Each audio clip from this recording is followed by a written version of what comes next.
Hi, I'm Huey Poplock, and I'm talking about Zoom and the Zoom settings. This is part 2 of 3 parts. Today we're going to be talking about the master settings page, but we're going to be talking, rather than the meeting settings, we're going to be talking about the recording settings and the telephone settings. And then I'm going to talk a little bit about some things I discovered from yesterday that I want to share with you as well. Now, you'll notice yesterday I increased the size of this screen, so you didn't see this area right in here where it says meeting, under meeting where it says schedule meeting and so on. If you move down, that stays in place. And as you move down the page, notice as I get into the area where it says in meeting basic, it highlights it here. As I move down further, when I get into the advanced, it's here. And now as I move down, it moves down. So you can get to any spot on this long list just by clicking there. If you want to go back to the schedule meeting, it takes you back to the top. So I didn't show that yesterday because I had it too enlarged. When I enlarge the screen, and I'm going to do that right now, when I enlarge the share, it goes away, so you don't see it. It gets off to the side, and it kind of disappears. So I want to go up here, and I want to talk about recording today. Now, recording is a major part of your Zoom meetings because you want to record it and then share it with people who either didn't make it to the meeting or to people who were there and want to go over some of the details that you covered. So you can turn on local recording. If you don't turn on local recording, it will default and record in the cloud. The problem with that is the cloud only has, if you have the pro account, you only have 1 gigabyte of storage. So you may get 1 or 2 sessions, and then you're going to have to delete something to make room for more. In most cases, that's not a problem if you go and you go ahead and download them immediately, and you can do that. The only reason I like to use the cloud recording is if, let's say, I'm at I'm doing a presentation at a meeting hall, and at the end of the meeting, I have to pack up my computer and leave because everybody else is leaving. Well, it takes a while for it to download. Yesterday, it took about 30 to 40 minutes to finish downloading the entire hour's session. And so I'd have to sit there and wait for it to download, and that depends on how fast your speeds are too, your bandwidth. So if you record it to the cloud, you can just close your computer up, you're done, and you can go away. Here comes Ann. So you could use the cloud recording, but I like to do it on the local, and then I upload it directly to YouTube when I'm done editing it or just changing the name to it. Make sure Ann got in all right. And she's on, no picture, but that's fine. Hopefully she can hear. All right, so we're just getting started, Ann, and we're talking about, there you are, and we're talking about the recording part of the meeting setups, your master setup, and I just covered the first item, which is local recording, and I turned that on, so it will default, and it will give me the choice if I want. When I tell it to record, it'll say, do you want to record it on the cloud or do you want it local? And then I also have marked what I can give participants the permission to record locally. You can't do that as a participant automatically. I have to give you permission to do that. That's a good protection for everybody who's on the session, depending upon what your topic is and so on. If it's just something like this, it really doesn't matter. But it does affect bandwidths. The next section is all about the cloud recording. Now I have cloud recording turned on, so that's why when I click the button to say record, it will say, what do you want it? Do you want a local recording or do you want a cloud recording? Because I have it turned on. Now there are some things that you can do with the cloud recording. Yeah, one is record the active speaker with the shared screen. So if I have that turned on and I'm sharing to the cloud now, these aren't settings for the meeting recorded locally, but in the cloud, I can turn that feature on and it'll only be me up in the corner. I can record the gallery view with this shared screen. I can record the active speaker, the gallery view, and shared screen separately. I can record an audio file only, and I can save the chat messages from the meeting or the webinar, and all of these things. So now I'm recording the audio file as a separate file. I'm also recording the save the chat as well as recording the session with the active screen. Now I think on my screen or on your screen you can see let's see, here comes.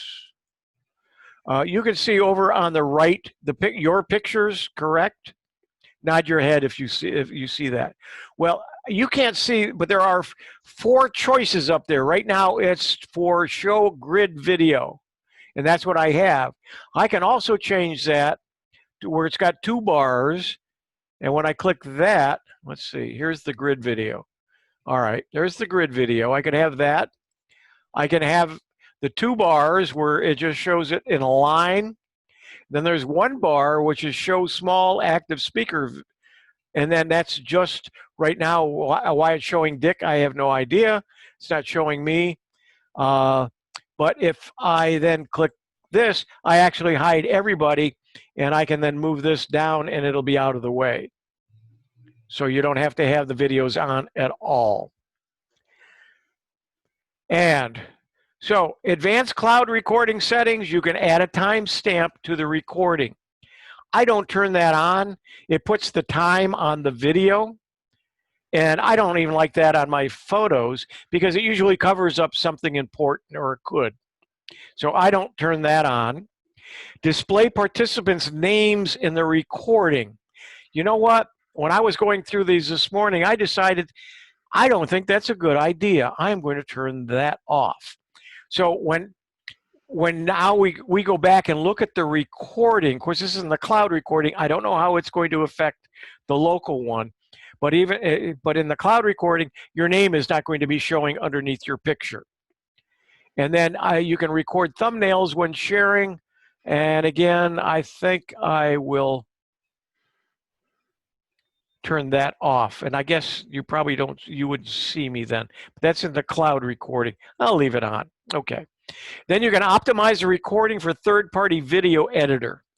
And then what it says here is enable this option, to ensure compatibility of the recording file created by Zoom with video editing software you can use to modify recording file.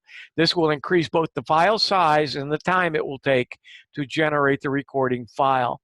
I've never had this on, and I don't think it's on to do it to my computer, and I've had no problems editing the files. So I'm not sure what that will do. It may just make it better to do or easier to do. And then save the panelist chat to the recording. I have that turned off. You don't need to have the chat as part of the recording, and I'll show you why in just a little bit. And then I can save any changes I made, and I'll do that right now. Now, automatic recording is the next item on here, and that records the meetings automatically as they start. And everybody who I've visited their recordings of what I'm doing, in other words, other people sharing their ideas on how settings should be, say to keep this turned off. If you're one who always forgets to turn on your recording, probably not a bad idea to have it on. But what it means is as soon as you join the meeting, everything that goes on will be recorded. Then you're going to have to go back and edit out any of the things at the beginning because people are joining, you're having a little crosstalk, you're trying to set some things up. You may have to fluff your hair a little bit, or change your glasses, or clean your glasses, or you're talking to some people to get some things started. All that's recording. And so you might not want to do that. And so if you have it turned off, but remember to start recording. I usually make a little piece of paper and stick it on my keyboard. It says record. And then because I have to look at my keyboard, I'm not a touch typist. So when I look down, I see that paper. Oh, got to remember to record. And then I panic because did I start it? But there's a little red button up in my green spot. It says you're screen sharing. So I know it's recording. The IP address access control. Allow cloud recording access only from specific IP address ranges. I don't turn that on. Only authenticated users can view the cloud recordings. Remember yesterday I said people have to sign into your account, and people have to sign into your account and before they're authenticated. So I don't even use that because I don't have people signing into the account. So I wouldn't be using that. Require passwords to access shared recordings. That is on, even though if I have the recordings up in the cloud and I want to share them with somebody, I'm putting on a password just to protect it.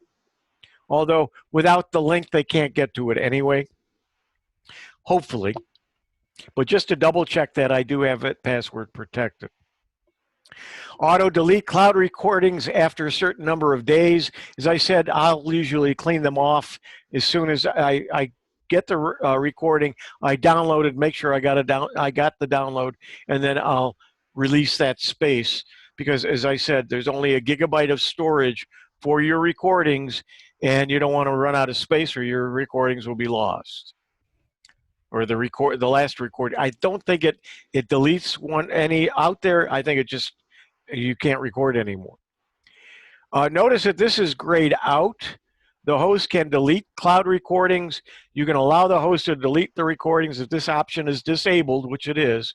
The recordings cannot be deleted by the host, and only the admin can delete them. And I don't know what that means because I'm both the host and the admin. I guess this means in the enterprise version there is an admin, and that's how you would do that. Please mute your microphone unless you have a question. Recording disclaimer. This shows a customizable disclaimer to participants before recording starts. I'm going to turn that on, and that means that you'll get a notice that I'm recording when I turn the recorder on, and I think the participants should know that. And then ask the host to confirm before starting a recording. I don't have that on, and I don't think I will do that. And then the last one is multiple audio notifications of recorded meeting. In other words, play the notification messages to participants who join the meeting audio. These messages play each time the recording starts or restarts, informing participants that the meeting is being recorded. If participants join the audio from a telephone, even if this option is disabled, users will hear one notification message per meeting, because you can't record someone's voice without okaying them in the state of Florida, for instance. And so they need to know that they're being recorded if they call in by phone. And at least they'll get one message with this turned off. Otherwise, if they go out, come back in, it may even be if they turn it off and turn it on, I'm not sure.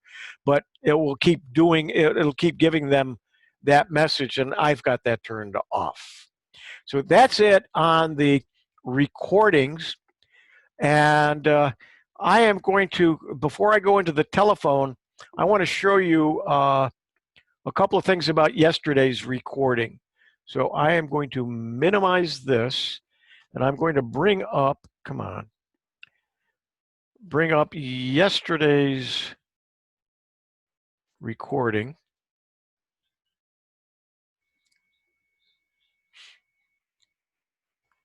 And Stug Class has a hand raised. Go ahead and unmute yourself and ask the question.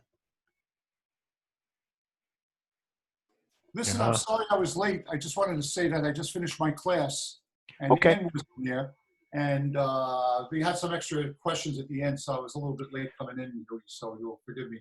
But I did experience something that was very interesting.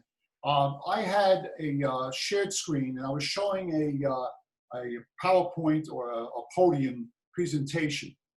And on several pages, I had links to websites such as videos on YouTube, which would give a little humorous look at passwords or stuff like that. And when I clicked on the link that was embedded in the presentation, I was able to get to YouTube, and I was able to play the video. Now, some people were able to see it and some people were not. And then I went back, I stopped sharing, I went back in, and then I went where it said to share the link, and I copied and pasted the URL address into the lower field. And then I did it and everybody was able to see it. Now, I think that's because of some of the settings, which maybe offline we could talk about later, because I don't want to take up everybody's time. Okay.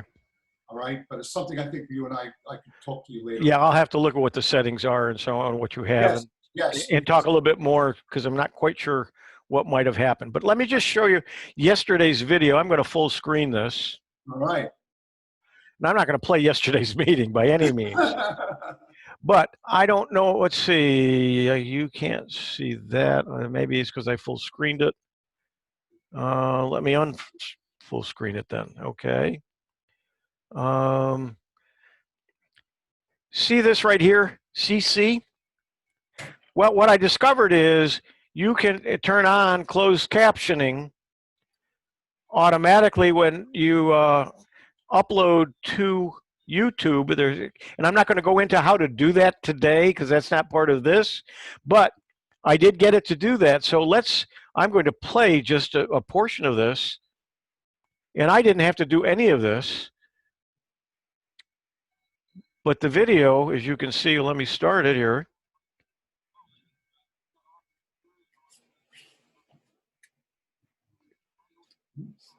I don't think you're sharing audio.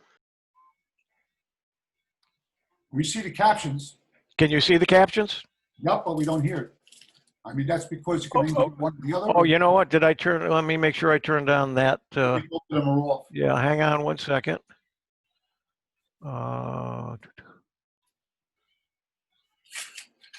Share computer sound. There we go. I didn't turn that on. Okay. Confusing at best. Allow users to select original sound in their client settings. I have no clue what that means. So I have it.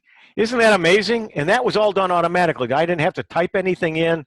It actually, if you're the owner of the YouTube site, you can go into the editing and you can actually see timestamps, so you can take a certain section and make a list of it and share that as well. And that's the closed captioning part of the recording. And I did want to show that. That's available on yesterday's, and hopefully I'll have it for today's as well. So, and I noticed that all of the Tech for Seniors shows that Ron Brown and I and Bob do, that they're all there as well. They all have the closed captioning. Now, the other thing that I wanted to show you is when you save your files locally, this is what you get, kind of. This one right here, what I do is you get 3 files. And the 3 files, what I do is I take the MP4 and I drag it and I copy it, and then I rename the copy. And then if I need to do some editing, I like to edit on that instead of the other, and that's what I upload to YouTube. But the 3 files you get is an audio only file, which is M4A file, and that's audio only. And then you get an MP4 file, which is a video and audio. So if I take that MP4 and put it as, let's say, Camtasia, I can edit it, and the audio is with it. I don't have to try to marry them.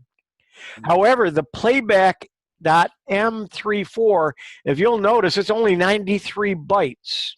But if you click it, the video will play, and it plays the audio and the video. That's just a playback file that's really unnecessary, but it's not very big, so I just leave it there anyway. But the actual file, the MP4 that it created for this particular one was 25 megabytes when I finally downloaded it from Zoom. And it was about, let's see, what was the timing on that? It's 18 minutes. So this is what it saves when it saves it locally. When you save it online, you just see that there's a recording, and one of the choices is to download it when you save it in the cloud. Any questions on the recording before I go over to the telephone? And what just happened? Are we still? Let me stop sharing and come back just to make sure I didn't lose you. Okay, you're all here. Okay, and I'm going to share again.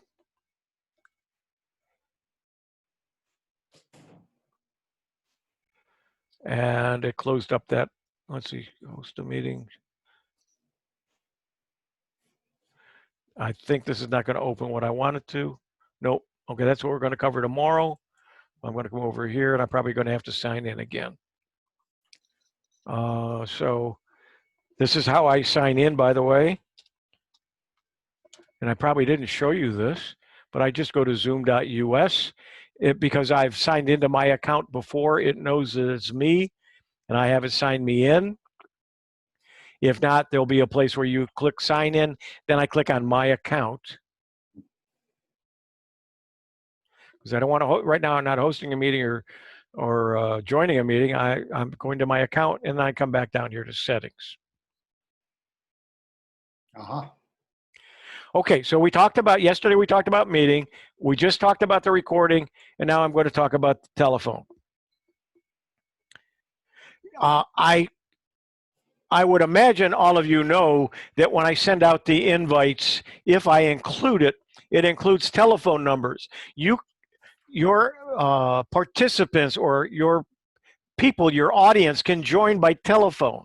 There's two ways in which they can utilize that. One is if they're, let's say, in a car, they're somewhere where they only have a telephone and they don't want to use the video, or for whatever reason they have a landline, they can call a number and it will ask them for the password. And because in the invite, it will not only have the telephone number they call, but it'll have the password. They hit their dial or their keypad and type in the password, and they are able to join the meeting. Yep.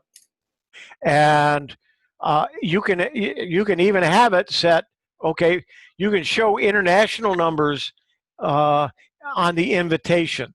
I have that turned on, and I don't really need it, and it makes that invitation longer, and most people, it makes it more confusing. I'm going to turn that off. But if I had it on, you'll see some countries, and if you wanted to see all of the numbers that are available, there's numbers from all different countries, and these are all the ones in the US that they could use to connect to your meeting.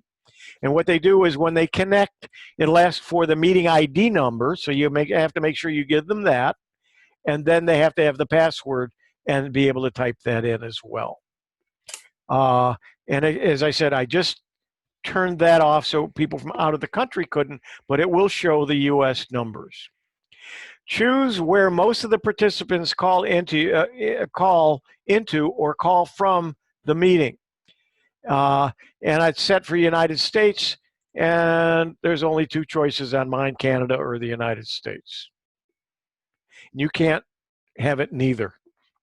Third-party audio, you can join the meeting using existing third-party audio configuration. I'm not sure what this means. I thought at first it meant, well, what if they're using something like the Minicam or something, and they're using that for the audio, but that has nothing to do with this because I have it turned off and people can join and they use their Minicam. So I'm not sure what that means. So could that be for hearing impaired? It might be, I don't know. But either way, I have it turned off. If it creates a problem, somebody lets me know, gee, I can't, it doesn't work. Maybe I could test it and try that, or I could do a search on that and see what it is. But that is an idea. Thank you, Bob. mask the phone number in the participants list. You know, I don't have that on. And what that means is, you know, if you join by a phone, you don't have a login with a name. It shows your phone number on your little screen because you don't have a picture either. So where it would normally have your picture or your name, it has your phone number. You know what? I don't want that. I think that's a security risk for the people. Now that anybody who's online or who sees the recording can see that phone number. So I'm turning it off. I'm masking it. I guess you know what I mean. And then the last thing is the global dial countries. Click the addition icon that of the countries that you want to have, and I have just the United States. These are the choices, and I think if I unchecked United States and then left it, it probably wouldn't put any numbers there. So if you don't want them to have that feature, you probably, let's see, I guess the only way to do this is just click somewheres here. No, click there. Guess I got to click it off and then turn it on again. No. Oh, there it is down there. Cancel. Okay. I had to scroll. Okay, so that's it on the telephone. And I did show you what files you get when you download, and I did show you a little bit about the closed captioning. So with that, I am going to stop the share. Huey, Yeah, unless it's yeah, I have a question on the audio masking. Can you go Sure. back to that again? Okay. The screen.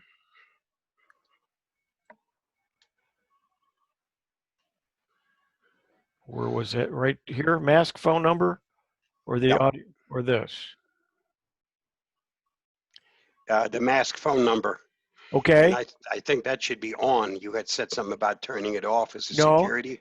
This is Oh, okay. mask phone number in participants list, and I Right. want it to mask, so I want it on. Right. Okay. I thought you had said just the opposite. Yeah, was that's gonna- I was trying to catch myself, and I was trying to make it clear. But thank you for making sure that we have it clear. What that means it will be masked now, so they Right. won't see it. Okay. On that note, I'm going to end the recording, and then we can do some questions and answers. So let me find where that is.